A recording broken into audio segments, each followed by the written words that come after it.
আসসালামু আলাইকুম। 31st করতে আমরা সবাই মিলে কোথায় গেলাম এবং কিরকম কেটেছে আমাদের 31st নাইট সেটাই কিন্তু থাকবে এই ভ্লগে। 31st সেলিব্রেশনের জন্য কিন্তু থাইল্যান্ড একটা বেস্ট প্লেস, তো এই জন্যই আমরা সবাই মিলে চলে গেলাম থাইল্যান্ডে। আর এবার কিন্তু 31st এর জন্য থাইল্যান্ডে প্রচুর পরিমাণে টুরিস্ট আসছে, মানে টুরিস্টে ভরা ছিল একদম। আমরা যেখান থেকে আতশবাজি ফুটানো দেখবো সেটা হচ্ছে পাতায়া বিচ। তো আমরা কাউন্টডাউনের অলমোস্ট 3 ঘন্টা আগে ওখানে পৌঁছে যাই। এরপরে চাদর বিছিয়ে আমাদের জায়গা দখল করি, এরকম কিন্তু সবাই পার্টি বা চাদর নিয়ে আসছে জায়গা দখলের জন্য, কারণ 12টার দিকে কিন্তু এখানে এক ফোঁটাও জায়গা থাকবে না বসার বা দাঁড়ানোর। আর ছোটখাটো একটা পিকনিকও আমরা করে ফেলতেছি, তো আমরা সব স্ন্যাক্স কিনে টিনে একদম ভরাই ফেলছি। টাইম পাসের জন্য আমরা স্ন্যাক্স খাচ্ছিলাম আর গল্প করতেছিলাম। খুবই সুন্দর একটা সময় কাটছে আমাদের ওখানে। যেহেতু ডিনারের সময় হয়ে যায় তো আমরা ডিনারে যেতে পারতেছিলাম না, তো আমরা চাচ্ছিলাম যে আমরা এখানে বসি আমাদের ডিনারটা কমপ্লিট করব, যাতে একটা ছোটখাটো পিকনিকের মতনও হয়ে যায়। ডিনারের জন্য আমরা অর্ডার করি কেএফসির বাকেটও কিন্তু চলে আসে। সবাই মিলে এই প্রথমবারের মতন কিন্তু সমুদ্রের পাড়ে বসে আমরা খাওয়া দাওয়া করতেছিলাম।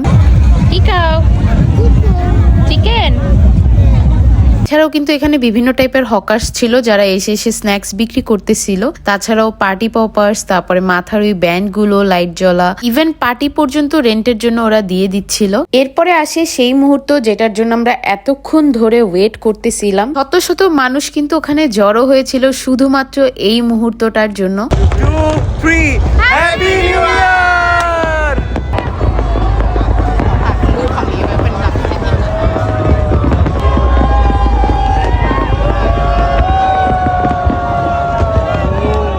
এই প্রথমবারের মতন কিন্তু দেশের বাইরে আমি আর দীপ্ত মিলে 31st সেলিব্রেশন করছি। অ্যান্ড অনেস্টলি 31st এর জন্য থাইল্যান্ড পারফেক্ট একটা কান্ট্রি। খুবই মজা লাগছে আমাদের এখানে 31st দেখে। পুরোটা পাতায়া সিটি এতটা জমজমাট ছিল আর আতশবাজিতে তো পুরা ভরপুর ছিল। আমার 31st কিন্তু খুবই ভালো কেটেছে। আপনাদের 31st নাইট কিরকম কেটেছে অবশ্যই কমেন্ট করে জানাবেন। আর আজকের ব্লগটা এতটুকুই, দেখা হচ্ছে নেক্সট ভিডিওতে। সে পর্যন্ত সবাই ভালো থাকবেন, সুস্থ থাকবেন। আল্লাহ হাফেজ।